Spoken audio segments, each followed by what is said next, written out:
Welcome back to the Fuel Your Legacy podcast. Each week, we expose the faulty foundational mindsets of the past and rebuild a newer, stronger foundation essential in creating your meaningful legacy. We've got a lot of work to do, so let's get started.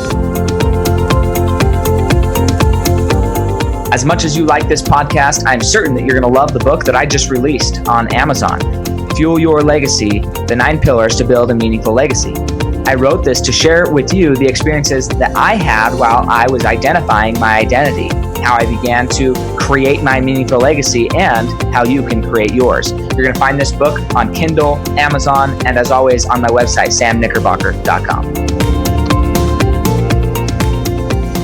Welcome back to the Fuel Your Legacy show, and today we have another fantastic guest from the other side of the planet. Not quite the whole planet, but just grateful for him. But the thing is, when you get into certain rooms, you get to talk to people who are at different levels, and I'm just grateful for that. But Preston Brown, and he's a speaker, entrepreneur, business owner, has tons of various businesses in various industries, all focused on helping other people develop and lead themselves. But also, there's a fair bit of success that comes with that. As you solve other people's problems, you end up solving pretty much all of your problems from an external world, right? Problems, your internal problems, you get to constantly work on those. But I'm grateful for him. We've done a little bit of a pre-chat to find out a little bit more, but extremely successful financially and from a perspective of prominence and having influence. And those are some of the things that I recognized when I first saw him come across the opportunity to come on this podcast. Is how can we help more people, one, have confidence. You're going to get to meet him. He's a very confident guy. You might say cocky, but he's just confident. Okay. But that's the thing. Like, confidence is healthy, I think, and it's really good. So how do you get confident, and how do you transcend the different levels of belief, both in yourself, and then not worry about what other people believe about you, but just go and prove yourself right about what you're capable of, what the blessings that God gave you. So Preston, I'm excited to hear your story, tear it apart, and work it backwards and forwards and rinse it out so we can figure out how we can duplicate living a fulfilled legacy that you're leaving right now. Amen, brother. You know, my goal in life is to help anyone who wants it have the life that they watch on TV instead of watching that shit on TV, right?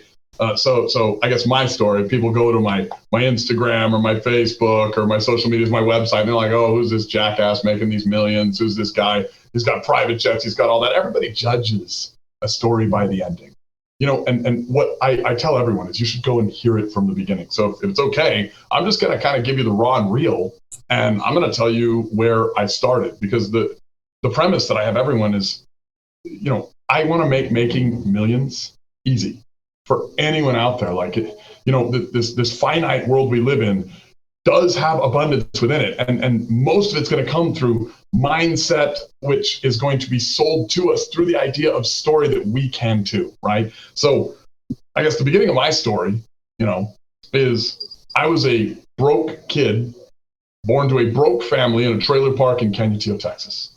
And my dad, this amazing man, is my hero. You know, my family had tons of love, but no money. My dad wanted to set our family free. He didn't want to be that low-wage employee, that mid-wage employee working his way up the corporate ladder. He wanted to go and do what he was already doing, open a small business, become his own boss. I mean, lots of people have this dream, and there's so many pitfalls on the way. There's so many traps, as there frankly were for him, that a lot of people get lost in it. So my dad goes and he decides, I'm going to open my own business, okay? And he had all the qualifications to do it. He was a metallurgical engineer by trade, okay? The guy was a member of Mensa. The guy had huge diligence, huge determination. He was that star football player. You got to have some confidence and some diligence to do that. He's the guy that caught the ball in one end zone, runs it to another end zone. And to boot, my dad was my stepdad. I was the bastard born out of wedlock, and this guy chose me. So he was also a beautiful man from a character standpoint. My hero. Well, he opens this business making things for people, right? Quits his job, tells us all the success he's going to have and what he's going to do. And I remember being so excited. My dad would go and he'd wake up 5, 6 in the morning and start working in this little shed outside of our house, out of our trailer, right? And, funny ad lib to the story, like just a little part. We actually stole an air conditioner, my mom, my sister, and me, when we were, driving around, we saw one in somebody's yard, and so we stole an evaporative unit cooling system to go and install in his shed so he didn't die of heat stroke, because it gets pretty hot here in El Paso in the Cañetillo area. And he would work there 6 a.m., sometimes 8 or 9 p.m., and he would make things for people. But my dad was missing a few understandings. There's 4 flows of business, right? There's lead flow, sales flow, deal flow, and cash flow. These are what I call 4 flows of capacity in business to accomplish throughput. And he didn't understand the billing, the charging, the collecting. I mean, he just wanted to serve. Most business people are servant-hearted people, and he was. He was this beautiful guy that just wanted to make stuff for people and make a fair wage. And he didn't know how to bill, didn't know how to charge, didn't know how to collect. One day, he's been probably in his business 3 months. Mom loses her job. And one thing that's always true about poor families, money runs out quick. I'm like, my family had a ton of love, but because of the no money thing, this was a new thing we didn't understand. You have one guy in a startup business and one gal that just lost her job and 2 kids. Money gets scarce fast, and the fight that never happened. We never had fights. We never saw our parents fight. All of a sudden comes. And my mom, like if you think I'm passionate, you should meet her. She's incredibly passionate. She's just a passionate lady. She gets pissed. And we know it's serious because that cast iron frying pan that everybody has in their kitchen is flying across the room. Lodges in the trailer wall. It's not cardboard, but it might as well be. Sits there for a second, clanks to the floor, and then the yelling really starts. And I don't remember all the words that were said, but Sam, I remember these ones, and these ones were big for me. At 7 years old, looking at my mom, yelling at my dad, here's my hero getting these words thrown at him. A real man can feed his family. Go collect what you're owed or don't come back. And so I'm 7. I've never heard them fight. I've never seen this stuff, and I'm watching my hero, understanding that this is serious. Anytime my mom said something, she meant it. And so I got to be the charity piece. I got in his old Ford truck. We drove up to a house not far from where I live now, and it was really interesting. My dad at 6'4", this big, broad-shouldered badass, walks up to this guy about 5'9", and exactly as I was expecting, he's demanding what he's owed. He's worked for this guy for the last few months of his business, and he hasn't been paid yet. He's made a lot of stuff, he's delivered a lot of stuff, but he's still owed, and he's been chasing. And this guy, he had a little more financial savvy than my dad. I knew it was going to happen. My dad could kill this guy with a napkin. He was going to demand his money. We were going to get the money, and we were going to go home, right? And no good story ends that way, and this one doesn't either. My dad's shoulders started moving forward, asking, started going to groveling and begging. And this guy pulled a wad of money out of his pocket. There's some 10s and 20s, but this guy owed my dad thousands of dollars. Okay, we took a fraction of what we were owed after what was probably one of the most grueling half-hour hours of my life, watching my hero get destroyed by some guy that was all of 5'9". My dad could have killed this guy with a napkin, but this man used money to master my father.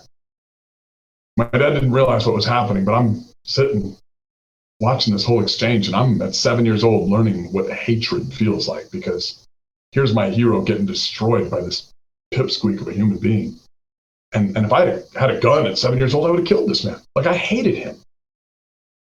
And we walk out. My dad's got a little money, and we drive down to the Smiths. It's in Albertsons today. And we bought some groceries, not what we needed, but we got some. The whole time I'm trying to talk to him. My dad's a pretty quiet, stoic man as it is, but this day he doesn't say anything. And as we're driving, I can see the tears going down his face, and he keeps wiping away. He doesn't want me to see him, but he's also not answering me. He brought home groceries. I rode back to my house, my little trailer home, with that big box of ramen noodles on my lap. I can't eat that shit to this day. And he quit his business that next morning and went out to go get a job. My dad chose being my father and being my mom's husband over all of his financial dreams. And it was a lesson in compromise, which is something I don't believe in. I don't believe you should ever comp a promise. That business was a promise to himself, and he compromised, but he did it beautifully, and he did it out of love. And it left me with a lesson. It left me with a lesson at 7 years old that money is the meaning of life. And that's kind of a scary lesson when you're 7, because maybe pretty transactional and pretty corporate. And my mom, being a psychology girl, she would always say these words, and pretty powerful impact too. She said, everyone has a game. When you learn the game, you learn how to win. And so here's my dad with this major money wound in his life. Genius that never made more than 35 grand a year. And here's my mom talking about everybody has a game.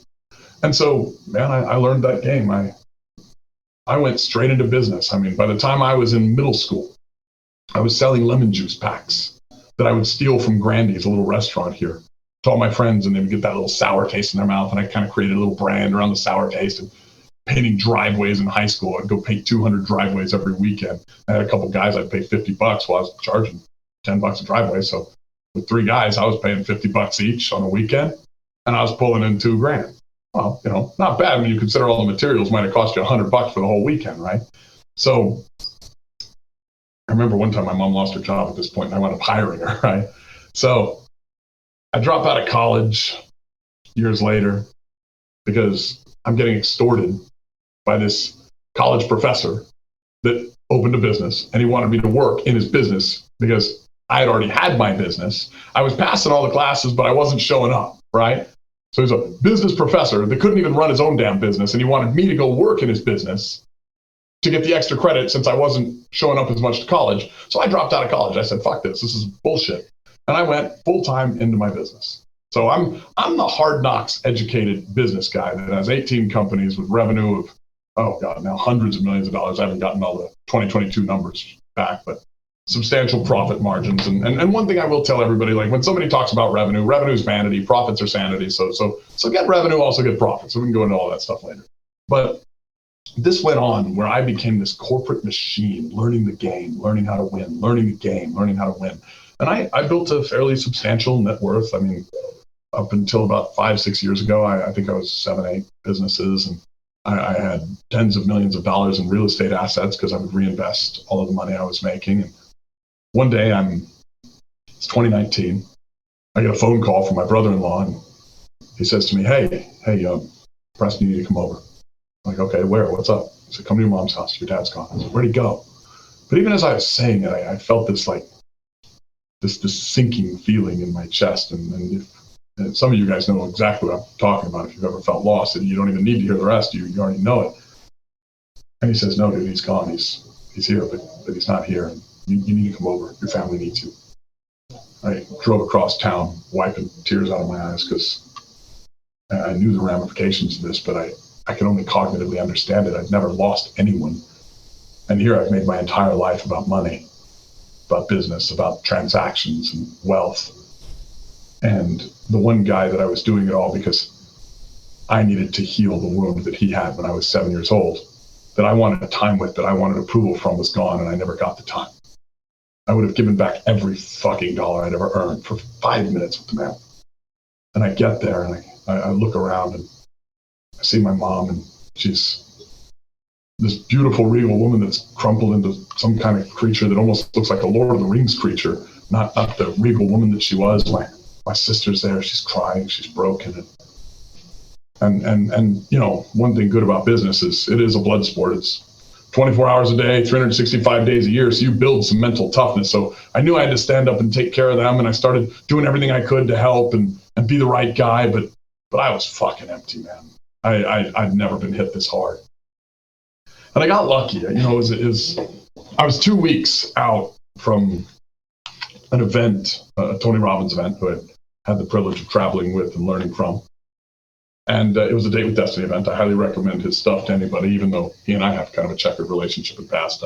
His psychological content is phenomenal. And at this Date with Destiny event that I was at, I was missing the entire event. It was one of his best events, and I was missing the entire event. And we're day 2, 3, and I'm sitting in the front row. I'm paying a lot of money to be in the room and to travel with him and do all this other stuff. And so I had those front row seats, and he's standing right next to me. And, he really is as tall as they say. He's like 6'7" or something. So he really is a giant. And when you're sitting down, he's even taller.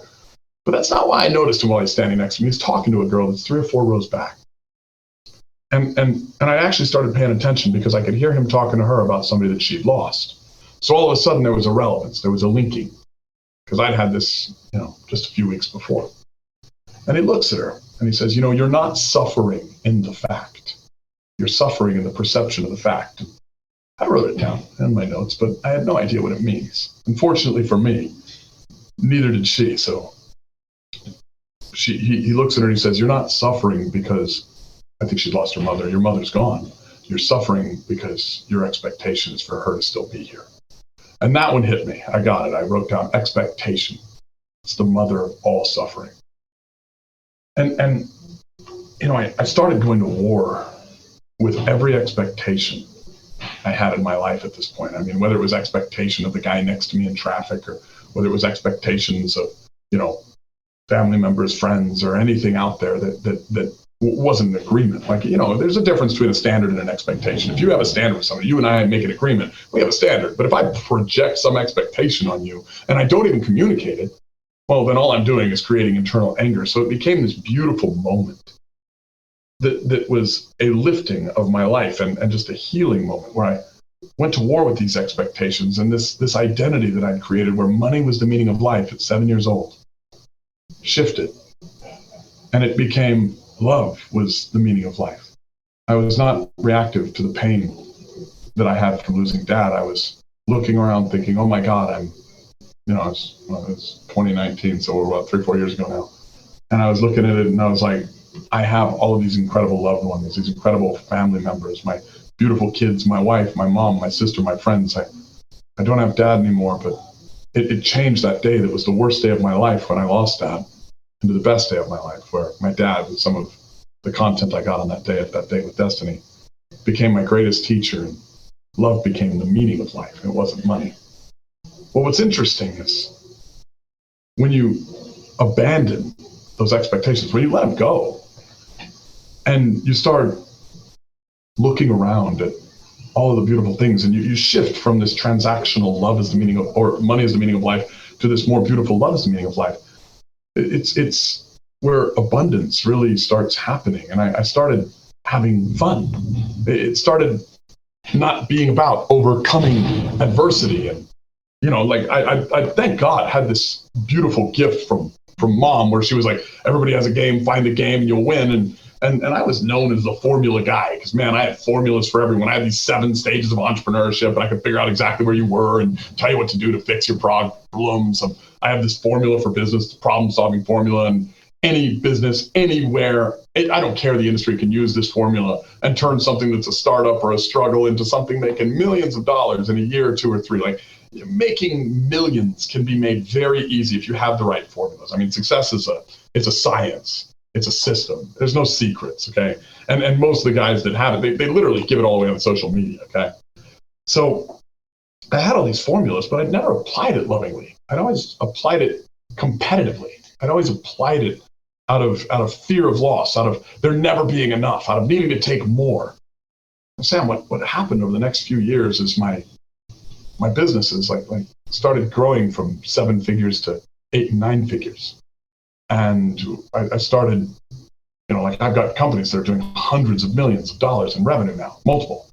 And it started going from, okay, well, you have a lot of real estate, you have this, you've worked really hard, and you're the reason you're successful, to where all of a sudden it was just this abundance mindset and this shift where everything took off and became easy, if that makes sense. It started getting into what all of the hippies and the gurus call flow. Okay, are you following me? Mm-hmm. And I get that sometimes that's a little esoteric and people will say, oh, that's bullshit. But let me give you a quick formula, if I may. And it's such a profound one. There's 4 cores of the human experience, right? Faith, family, fitness, finance. And progress equals happiness. So just like there's 4 cores of the human experience, like if you hold up 4 fingers on your hand, for those that are not watching but are listening, right? And then you notice that those 4 fingers are separate, but they're all tethered to one another by the hand, right? And if you look at progress equals happiness, and you imagine this hand going up, and let's say the pinky here is finance. Well, my goals were around finance, right? Like, I wanted to become rich. I wanted to become successful. Money was the meaning of life. Well, my anchor, the problem I was really solving, was in family. Why was I chasing money? I wanted to heal the wound that my dad had when I was 7 years old. So when that wound covered over and turned into a scar, I no longer had that anchor in family. I was no longer driven by fear. I was driven by faith. I was driven by love. And it created this beautiful question for me. And you want a better life, you should ask a better question. I looked back and I looked at all of the businesses I built and everything that was going on. And I said, I wonder if I can use these formulas to automate them. I wonder if I can use these formulas to scale them. It shifted my passion from building businesses and making money to, I've got 18 different companies, 17 are in and around real estate and construction, and one is a high net worth travel agency and experience curation business that where we do coaching. And all I wanted to do going forward was help other people that might be in that same transactional station that I was in.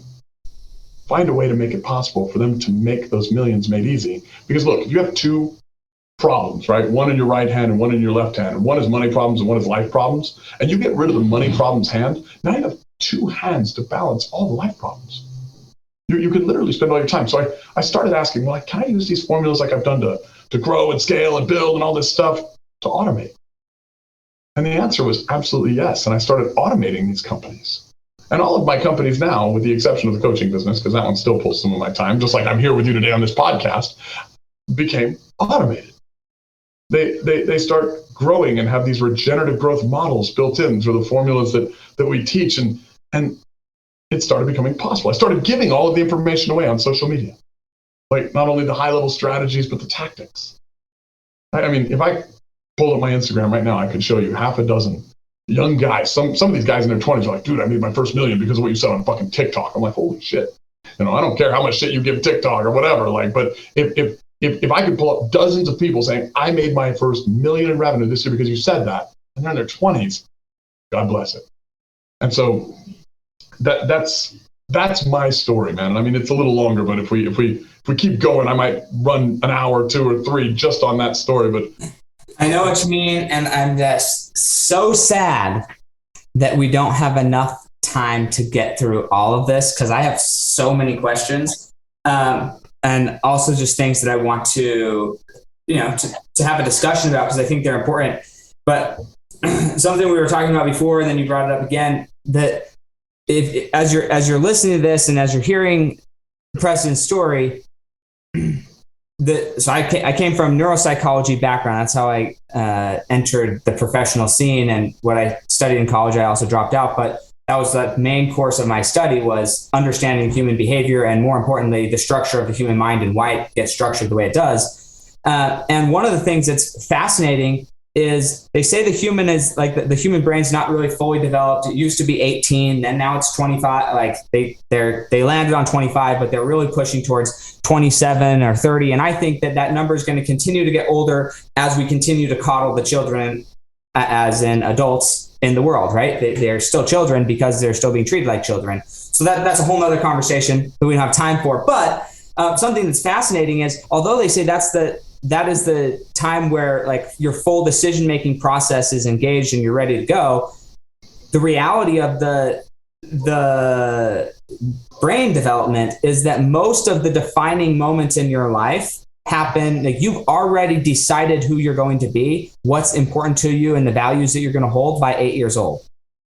Everything past 8, between 8 and 25, is reinforcement and justification of those identities. And then from age 25 farther on, that's when you're then making critical thought processes and decisions about those value systems. And unless somebody, as you said here, if you want a better life, you have to ask better questions. Most people don't even know the better question to ask. Anyways, I interviewed a lot of people. One of the people that I interviewed was a linguistic anthropologist, which is, you think, how is that even a career field? I don't know. But it was fascinating, and I saw a similar thing in the research, but I had never heard it put this way. When they go in and find the actual words that people of different demographics know, if you came from the ghetto, if you came from the bayou or whatever, like if you came from these lower educated areas of the country or of the world, it's not necessarily a bad thing, but they don't even know the words of success. So to ask a better question, you have to be exposed to somebody who knows a better question. You have to be exposed to somebody who might be able to help you ask a better question. That's why I love this podcast and why I wanted Preston on, because he knows things that I don't know, because he's had more experiences than I've had. I've had a lot of experiences, but he's had more. And so if I want to improve my life, I got to learn better questions. So that's crucial. But I want to go dig into a little bit of the identity that you chose, seeing your dad go through that. But I'm going to go even farther back. At what point did you fully comprehend that your dad had chosen you, that he was your stepdad, but he chose to be your father and the father figure in life. How old were you when you really if you can remember back, comprehended that there's another person out there that may be more biologically your father, but has no interest, but somebody who's not your biological father actually cares about you? 13, 14 years old, probably that time frame is when I fully understand what that meant. And I say fully understood it. It probably only meant something to me a few times that I held it against him like a little shit kid would. Sure. But other than that, like, he was always my dad. Like, it didn't matter to me who was the sperm donor. Does that make sense? Mm-hmm. He was like, I don't think I fully even comprehended stepdad or dad until 13 or 14, because that's when I'd asked enough questions of my parents to even discern that. Connect the dots. Yeah. Well, the reason I ask is because I had, and I actually, my parents, there's something in building companies, you've probably seen this as well, but there's leadership deafness. If you're too close to Tony Robbins and you understand how Tony Robbins thinks all the time, then maybe things don't hit as hard because you're like, okay, that's just him doing his thing. Even though it's a super helpful thing in transforming people's lives, if you're not open to it and you're just like, yep, that's what we do at these events, then you might miss a lot of transformation yourself because you're not ready to hear it. Well, that happens in just about every family. Children, 13, 14. No prophet is a prophet in their own home. Yeah, And so my parents, I'm so grateful for them. They allowed us to have mentorship relationships with people outside of the home, other grown men and women who could mentor us. And although I know that they're not my physical parents, I respect and love and look up to, and a lot of who I am was shaped by these relationships. And so as a parent, if you have children, or you have, maybe it's not even a parent, maybe it's not children, maybe you're a business leader, and this is where you come into the idea of automating. Talk about maybe how in business, or how that relates to the rest of life, how you know that the message can't come best from you, even though you could share it just as powerfully or just as spot on, you know the information, but where you intentionally bring somebody else in to share the information, share the transformation, so that the people that you love and want to affect can hear it from that person when they might not be able to hear it from you. Talk about that dichotomy, and how do you know when to have somebody else step in, and then how do you make sure that they actually are aligned with you enough that you feel comfortable doing that? Okay, so yeah, well, it's a big question. Let me go into it a few different ways. And I love that phrase, no prophet is a prophet in their own home, right? Mm-hmm. So proximity is power in one sense, where if you get around people that have what you want, they have the life you want, they have the understandings you want, they have the knowledge you want, especially if you're paying to be in that room, that, like, you're already giving a piece of yourself for that. So you're invested, right? Like the information that they are providing to you is going into you and forming something, and that's how thoughts become things. So when you're paying for that proximity, when you're getting that coach, when you're getting that mentor, whether you're giving time, money, whatever, that information is really going in and doing some formation of something to generate a substantive result. Now, but there's always a paradox, right? And whenever there's a paradox, there's truth. So, and this is so funny because, you know, I believe in mentors, I believe in coaches, and I am a coach to entrepreneurs all over the place. Well, it's fun to look at this. When in my early entrepreneur stages, I would bring in people that I loved and trusted, knew, friends and family, which a lot of folks do. They call it a family business. Is there any such thing as a family business? No, there's businesses that fuck themselves up by hiring family and making exceptions, right? So, but I brought in these people I trusted, and even though I had all the right ideas, I would have to bring in somebody else to give them those ideas, because they knew me as the kid that screwed up and, you know, messed up in this relationship in high school, or as a kid that drank too much and got in this fight and lost and looked stupid, or as the kid that did this dumb thing. And so anyone who you are too close to, like I can't mentor my wife. Like you know, she is my equal. And there's an identity of equality that you get with family, friends, even close coworkers. Okay, like if you don't have a perception of danger or risk around the person that mentors you, and not in a bad way, like they're going to stab you, but like, do I have a right to be here? I know that I'm looking up at this amazing person. Then you don't respect them. You just love them, and you feel entitled to whatever they have. Like, you ever heard the phrase, "It takes a village to raise a child"? Mm-hmm. Well, you can look at this in two ways, right? Like, if my leadership team at my office are my friends, not that I can't be friendly, but if they're my friends, then all danger is removed. Because people value friendship and family over their valuation of work. Okay?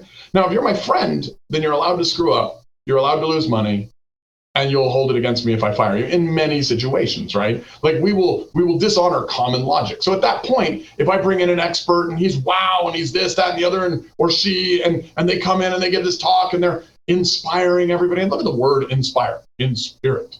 And they're encouraging everyone. Encourage, enter courage. Like, everyone's enthused, enter theos. Like then you're bringing in that communication where they can have that kind of prophetic wisdom that they're giving you, because nobody's a prophet in their own home.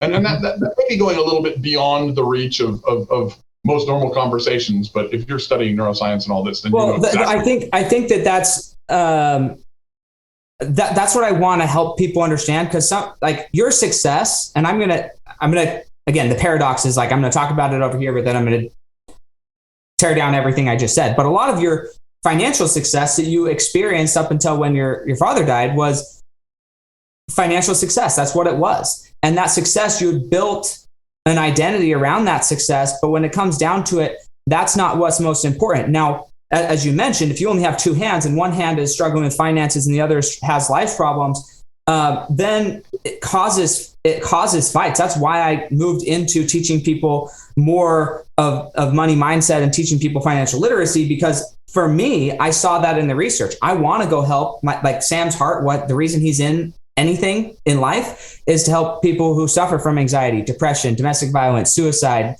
divorce, malnutrition, addiction. And in the research, the reality is that those social issues are more common in low-income households. It's not that rich people don't have problems. You mentor rich people, guess what? If you're mentoring a CEO, they all got problems. They're all screwing up their relationships. You screwed up your relationship. Let me share this. Problems, in at least my world, are the meaning of life. Okay, the biggest problem we have is we think we shouldn't have any problems. Everyone's going to have problems. When you're born, like, you got to think that's a problem. Lots of women and children die in childbirth. That's a fucking problem. You know, the best moments of your life are overcoming adversity. Adversity being a synonym for problems. And how do we end life? Oh, we die. It's a problem, right? So problems are the process and the meaning of life. Overcoming things is the meaning of life. But, you know, when we're looking at this problem, solution, the paradox, all of these things, and we're talking about the mindset, especially when it relates to money, a lot of entrepreneurs get caught in the money trap. No different than I did up until 2019 when my dad gave me that lesson. And one thing I try to convey, because I worked in those businesses for money up until that time. Now, you and I know, Sam, that without blood in the human body, you are dead, right? And without money in a business, it is dead. It is the lifeblood of the business. Now, Sam, if I was sitting here having a conversation with you, and all I could think about was all the fucking blood in your veins, you should be very scared at what kind of psychopath I am, right? And so it's literally the same that effect in a business. Like, a business is not about the money, okay? Value exchanged for capital in a society where capital is the medium of exchange. Money, it's just like the blood in our veins. We need it. It's not the main point. So when you're doing it because, and I'll give you a litmus test for a business so that people can take the money out of the metrics. When you're doing it for the money, it's no different than like looking at your neighbor or the friend next to you or your wife or your kids and thinking about the blood in their veins. It's a very vampiric and weird, creepy idea. So what is a sale? What is a sale, Sam? A sale is a solution to a problem that someone has. They're buying whatever your good or service is because you make their life better. You either increase pleasure and honor the identity that is the prison that they live in, or you decrease pain and help them improve their life and get out of a moniker of pain that they're in, right? So a sale is a solution. So when we start focusing on how do we help, and we allow the money that we're making in the business to be based on the brand that we have and our ability to and capacity to provide as many solutions as possible, all of the money I make, whether it's my production home building business, whether it's my hard money lending business, whether it's my coaching business, is built around the idea of demand. So how should you start a business? Frankly, you start a business by doing something you love. Because every guru I've ever heard out there, and I don't believe in gurus, I think gurus are just fools that want you to go and feed their ego, right? Every guru I've ever met, they want to tell you they have the solution to literally everything. And I find that to be very wrong. Now, I believe in mentors, but not gurus. Mentors, like if you come to me and you say, hey, dude, I want to learn about fitness, probably not your guy. You come to me and say, hey, dude, I want to learn how to scale a company. Hey, I can help you with this, right? So I'm a mentor, not a guru, because I'm not going to be able to talk fitness like some of these fitness guys would. I can't go into faith, family, fitness, and finance. I can probably do finance. Maybe I can do some faith, but I can't do the other ones because it's not my expertise. Not that I'm not happy in those areas, but you got to find the people and focus on where they're at and what can you learn from them? What can you earn from them? So let's go into this guru idea around money. You got to hustle your way to success. They all say it. Nearly every guru, you've probably heard it too. Hustle your way to success. The greatest value in anybody is their hustle. Okay. The best lie the devil ever told was seeded with an ounce of truth. Hustle is effect. Cause is your passion. Passion is effect, and it comes from your purpose. Whatever wound you have turned into a scar is something you are going to be passionate about, no different than what you were saying, that somebody's made a decision by the time they're 8 years old. That is a huge idea link to your passion, which is going to give you that purpose that will drive passion, that will drive hustle. If you just do the hustle and you don't have the passion and the purpose behind it, you will become exhausted. You will eventually run out of steam. There will never be an amount of money that makes it worth your time. Does that make sense? Your money is based on the demand for your product and your ability to provide it to the masses. Like, look, fun story in business, right? Like I had a home building company, and during COVID, we wanted to build 20 units a month, 240 units a year. Well, we started selling 60 units a month. Why? Because it was a market boom. So I raised my prices, and over the next few months, I raised my prices over $100,000 a unit. All of my competitors said, you're evil, you're greedy, you're stupid, you're this, all these. I mean, I got so much hate from everywhere, and I loved my haters, right? But you know what came after that? And everybody watched the news.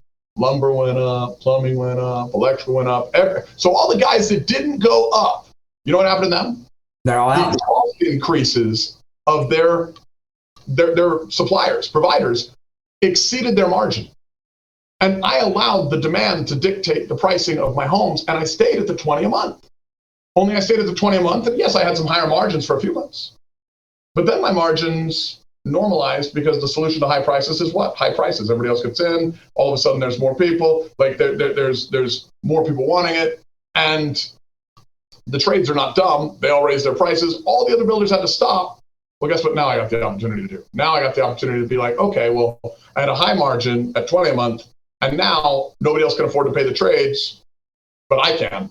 I can go to 30 a month. I can go to 40 a month. So there was the ability to scale if I wanted to, and I was able to pick what I wanted of my market share. Your demand dictates your pricing. Your purpose dictates your path. Okay? If you get good at your purpose, your demand will go up. You should go do what you love for free. You know what? When you don't have time to do that because you have so many people coming at you wanting it, then you need to start charging something. When they still want it, then you need to start charging more. When they still want it, more. I mean, and this is the process. Well, I was literally talking to somebody, man, we're going to run out of time. I hate this. Okay, that's okay. Manage time better. So I was talking to somebody earlier today, and they run a networking group. And I think that's awesome. I like how they structured their networking group. It's like, hey, well, it's all over a nation. You can be the one person who does your thing. And not that they're limiting it to just me, but I'm the only first person that they would have recruited into their networking thing. And it's like, for me, I have a time demand, right? And I have to determine, do I want more money? Do I want more clients? Or would I rather have more time with my wife? Would I rather have more time with my kids? Would I rather have those things? And there's a balance there. And most people don't get the freedom to choose. And this is an epiphany that you might have had a long time ago, but I had last month or earlier. Yeah, I guess last month, first of last month. The idea of like, you have enough money. I used to think I want enough money to have time freedom. I want enough income to have financial freedom. And what my epiphany was last month was that just like the law of like nature's law that says and things left to its own devices will return to chaos. Energy left unordered will return to chaos. That's the natural atrophy of the world and how energy works. Time freedom is not about having the time to do whatever you want whenever you want. And so you have to leave your schedule open all the time so you can always have the freedom to choose. That's not time freedom. At least this is my epiphany, right? Time freedom is getting to the point where I now have the ability and the freedom to choose and direct my time. Before, I don't have the time freedom because I don't have the financial freedom. But once you get to enough financial success isn't about having enough money to literally go buy everything in the world anytime you want to. It's about having enough money that you don't have to think about just paying the minimum, but rather direct your finances. And most people are stuck in the fear side of money or building or relationships or whatever, that they never switch into the mindset of time freedom. And then here's the second epiphany that goes just like you said, hustle is the effect of passion and passion is the effect of purpose. Most people think that they have to build a certain level of wealth, build a certain level of freedom before they can have time freedom. Before they can have financial freedom, they need to have a certain level of success. The reality is you can have time freedom when you decide to start directing your time. And until then, you're not eligible for time freedom until you start to direct your time. Yeah, and I'd say that's multifaceted. I mean, you need to direct your time into areas that are your purpose, and you need to direct your time into areas that are fulfilling. And there's this, it's a law, man. I mean, you want to have everything you ever wanted in life. Work as if you cannot trust in God, and then trust in God as if you cannot work. When you do those two things, boom, it comes together. Like whatever your God is, I don't want to make any I'm with you. But then it's I love this saying. You want to make God laugh? Tell him your plans. You want to make God smile? Laugh with God. You want to make God cry tears of joy? Walk the path he purposed you to. And it's just profound because when you start doing that, when you get aligned with your mission and your purpose, the money stops being the problem. Okay? And here's maybe this might be another epiphany for you. There is no financial freedom. Okay? When you get into the pages of entrepreneurship, there's a different money problem. Okay? I mean, I am working right now on hiring a couple different folks, but one is a chief investment officer. All right. And I've always been my own chief investment officer because when you get to the top stage of entrepreneurship, you're in what I call an investor philanthropist stage. You realize, oh, shoot, I have this new business partner in the stage right before, which was megapreneur. That's where you're making all the money you want. But this new business partner is the IRS, which stands for I really suck.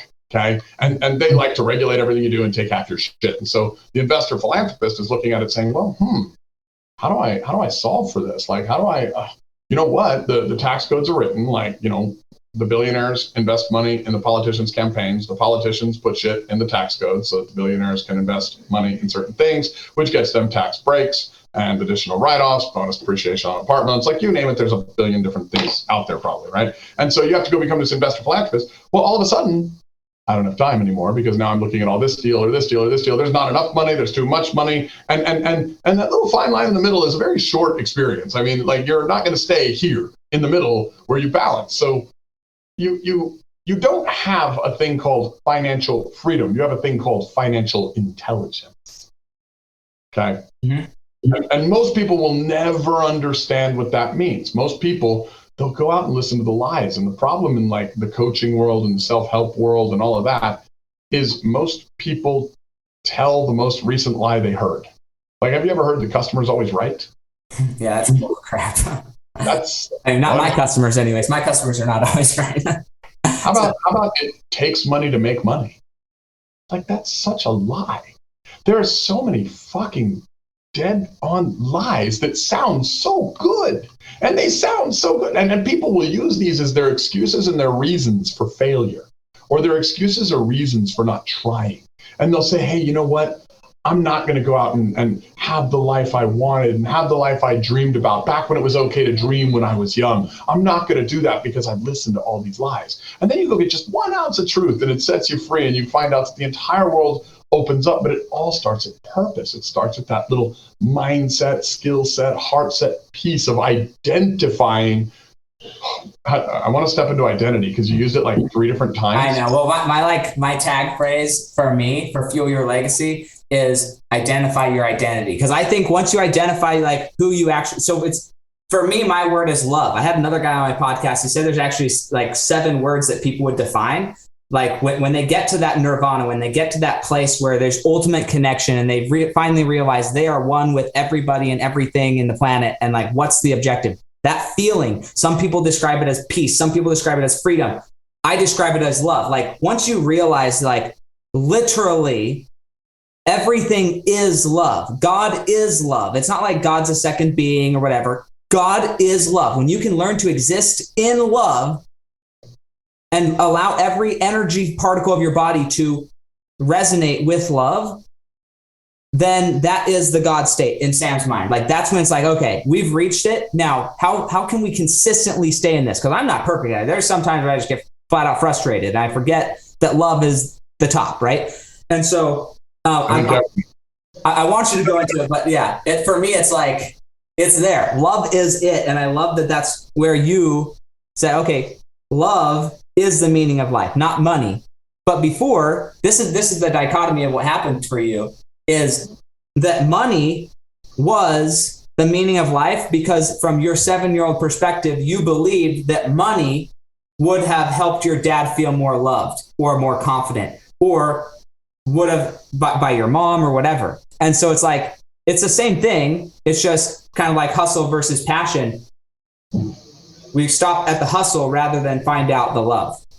All roads lead to Rome is a good way to look at it. And the interesting difference in at least my journey, but there's so many journeys that are similar. If I tell my story, people don't hear my story, they hear their own. Sure. And they see the similarities. But when I say all roads lead to Rome, it's funny because everyone who reaches that level, that pinnacle, that point, that peak, they become a philanthropist. Their cup runneth over, if you want. And they all start giving it all away. And there's different things you can give. You can give time, you can give talent, you can give treasure, you can give testimony, or you can give a multitude of those things, right? And when you're looking at that, it all boils back to love, as you're saying. And it all boils back to that just philanthropic nature of going there. But like, so any identity, like, and I love the idea of identity. Identity, I look at identity and I call identity, especially in Western culture, a prison, right? If you go and you study the yogic cultures like, India and some places further east, they don't believe in education the way we do because they know education does not equal wisdom, it equals power, okay?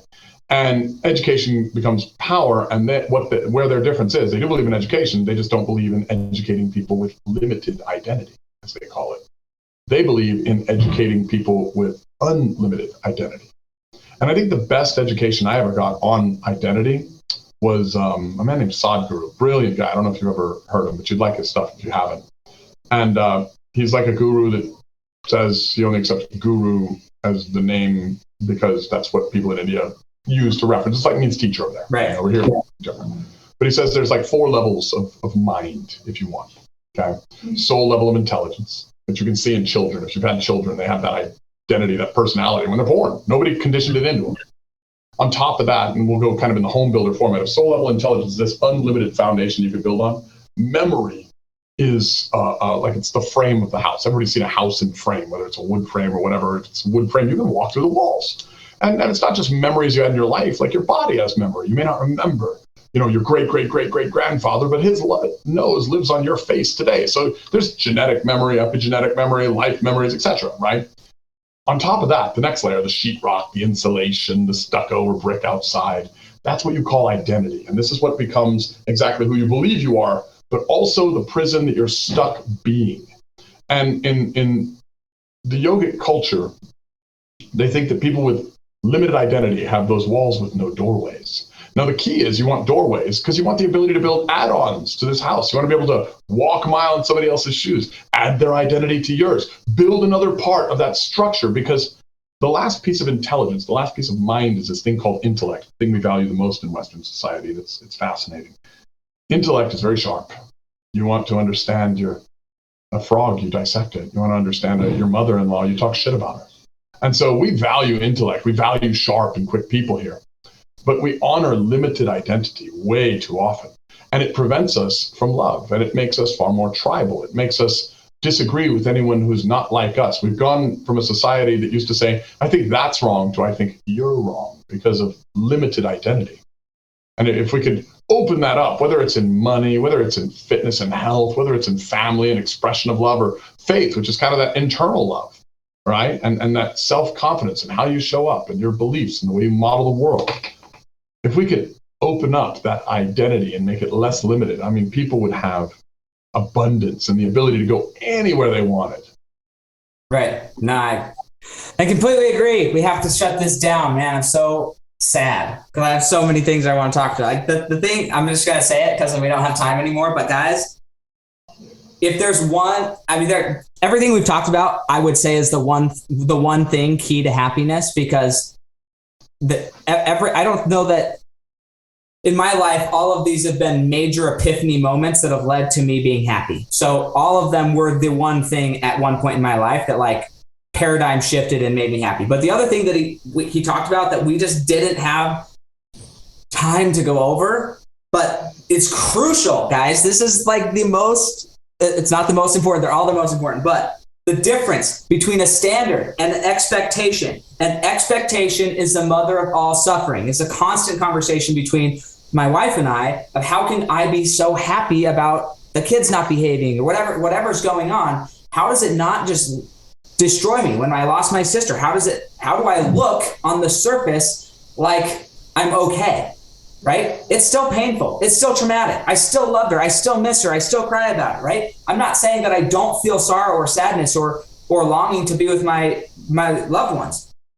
But the expectation that something was going to continue, when you start adding expectation and then you have an unmet expectation that you didn't communicate, then you suffer mentally, emotionally, physically, whatever area it shows up in your life.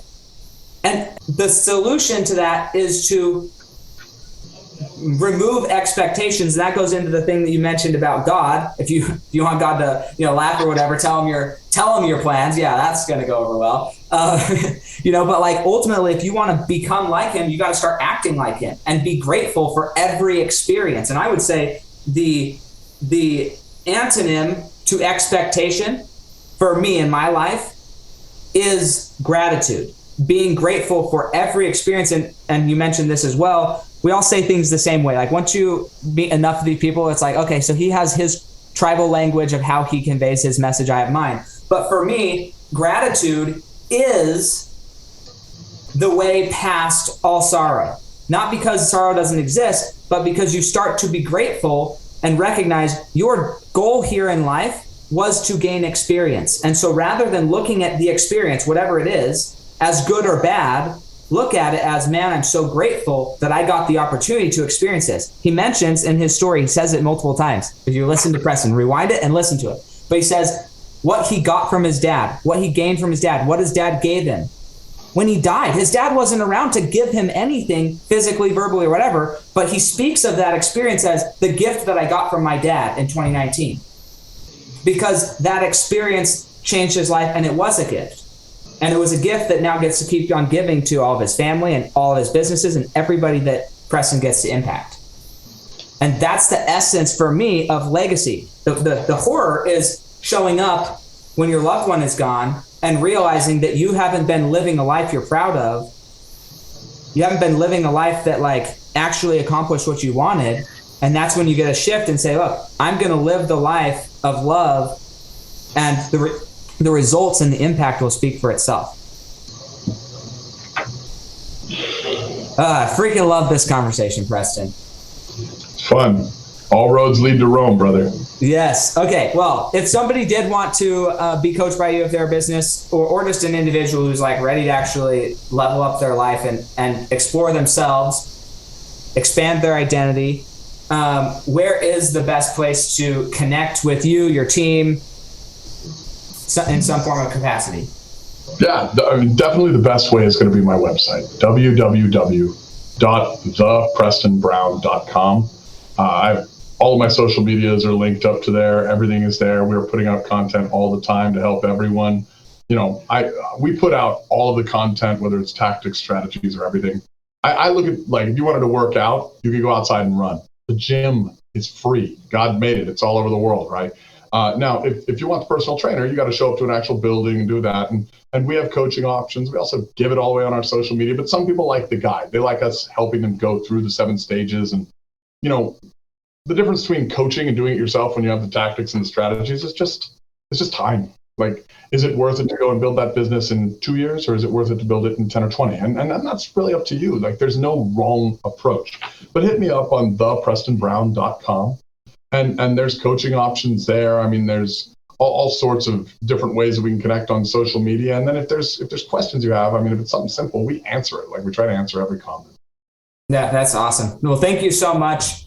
And I've got to hop off, but guys, reach out to him, find out more about him. And more importantly, this is my opinion, right? Although Preston's a great guy and he'll probably talk to you and help you because it's who Preston is, go consume his content, go actually learn something from him. And then when you do reach out with some intelligent questions, reach out with some clarificate. Hey, how can this work for me? I saw that you said this changed my life. Because you may not actually have to speak with him to be mentored by him. And that's the beauty of the technology era that we're in. So go and consume his content and then from there, engage when you feel you're ready to take it to the next level. So thank you so much, Preston. We'll catch you guys next time on the Fuel Your Legacy Show. Thanks for joining us. If what you heard today resonates with you, please like, comment, and share on social media. Tag me, and if you do give me a shout out, I'll give you a shout out on the next episode. Thanks to all of those who've left a review. It helps spread the message of what it takes to build a legacy that lasts. And we'll catch you next time on Fuel Your Legacy.